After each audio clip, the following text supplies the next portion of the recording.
Hello, welcome back. I'm really excited that you've decided to keep going with this. There's just so much left, and the more I learn, the more I dig, the more excited I get. So yes, I am still sick. Yes, I probably still sound awful and shouldn't be recording, but I don't care. I'm excited to dig in, and I just want to keep going with this. So hopefully you're excited too, and we can kind of go from here. What I want to do today is kind of more of the same, and next video is also kind of more of the same.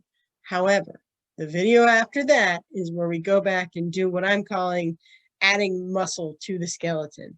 So today's video and the next video are going to be more names, which I get can be a little bit redundant and a smidge boring, but the idea of this is that you're not bored and that by the end of the study, whenever that is, you'll recognize the names and they'll mean something to you and they won't just be a snooze fest. So today is Matthew chapter 1. I was kind of looking at Genesis 11 and I went, okay, what's the next genealogy? Esau. So we're not going through Esau's genealogy. There's a lot of stories and it's just narrative after narrative that really add to the genealogies that we've studied, but they are narratives. So in Genesis, it goes immediately to Esau's lineage, which I'll study later, and that'll be fascinating, I promise. But the more I thought about it, the more I went, you know where this genealogy picks up? Matthew, all the way to the New Testament. So there are genealogies between Genesis and Matthew, obviously, but for the purposes of studying Christ, we're going all the way to the New Testament here. So as I mentioned before, there are two genealogies in the New Testament. There's Matthew chapter 1 and Luke chapter 3. I'm having a time with Luke chapter 3, but I'm excited because I've learned so much and I want to share at some point. But for now, we're starting with Matthew chapter 1, and it's pretty straightforward. One thing I did want to correct from the last video, I made note of this verse, but the only person to die in Genesis 11 is Terah, which is Abraham's father. But verse 32, in the days of Terah were 205 years, and Terah died in Haran, which is the name of his child. I made note of this, but I didn't put it on my actual sheet, and I've corrected that. So wanted to mention that right here. On to today's video. Matthew chapter 1. This one runs a little bit different than the other genealogies. This one really is just more names. You don't get a ton of info, but the info that you do get is crucial, and it's really, really interesting. So Matthew chapter 1, and I am splitting this up, verses 1 through 6, for a reason that I will explain in a minute. The book of the generation of Jesus Christ, the son of David, the son of Abraham. It is important that he is called the son of David, king, and the son of Abraham. But we'll talk about both of those people at a later date. You probably know a little bit about him anyways, but that is how he's known, son of David, son of Abraham. Abraham, who we left off with last time, begot Isaac, and Isaac begot Jacob. Jacob begot Judas and his brethren. There were 12. They are the 12 tribes of Israel, and there's so much drama there too. Judas begot Perez and Zara of Tamar. And that is a story that I am so excited to tell at some point. Not a lot of people know that story. It's so good. Jacob is a twin. Perez is a twin. And Tamar is their mother. Now, one thing I'm going to make a note of when I do these charts is I want to put the females in purple.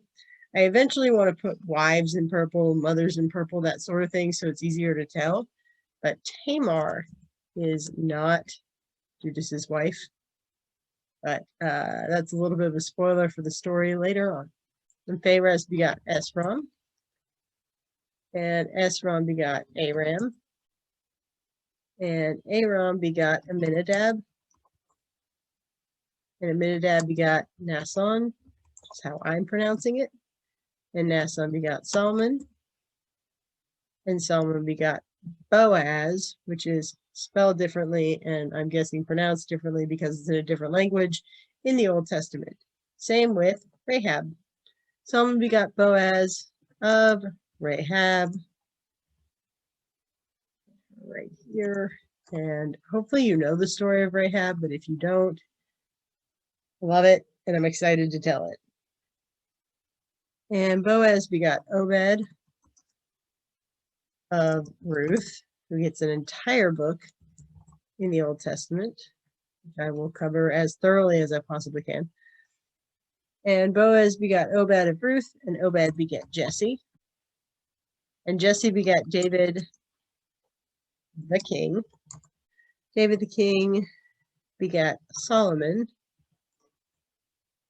of this, her who had been the wife of Uriah. That is how the Bible refers to her in the New Testament. Let's call her Bathsheba.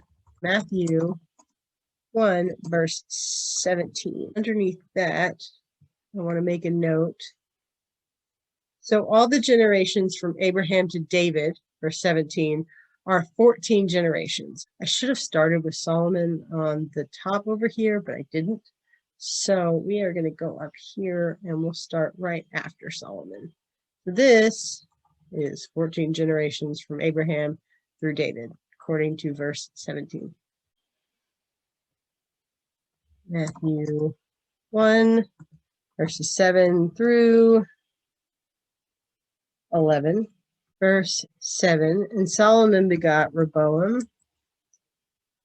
and Rehoboam begot Abiah, and Abiah begot Asa, and Asa begot Jehoshaphat, and Jehoshaphat begot Joram, and Joram begot Uzzias, and Uzzias begot Joatham, and Joatham begot Achaz, and Achaz begot Ezekias, Ezekias begot Manassas. Story time at some point. And Manassas begot Amon, and Amon begot Josias, and Josias begot Jeconias, and his brethren. About the time they were carried away to Babylon. And that is where this section stops. Matthew 1:17.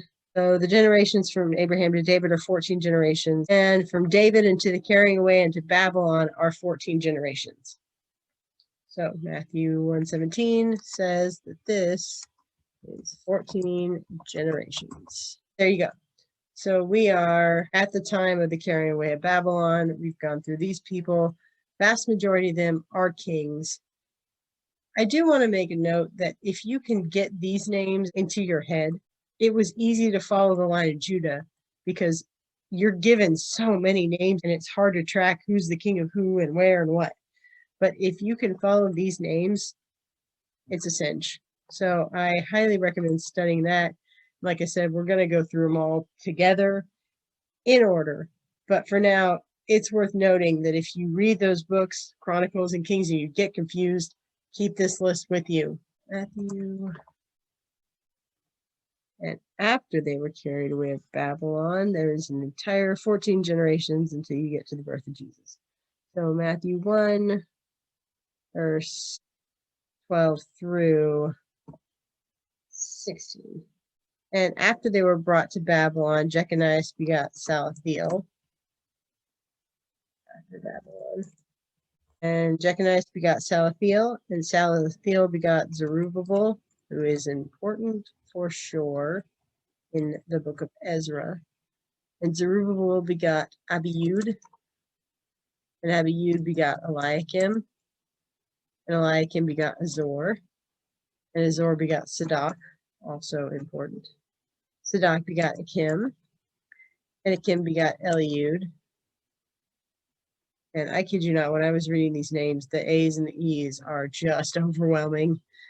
Eliud begot Eleazar, and Eleazar begot Mathan, and Mathon begot Jacob, and Jacob begot Joseph, husband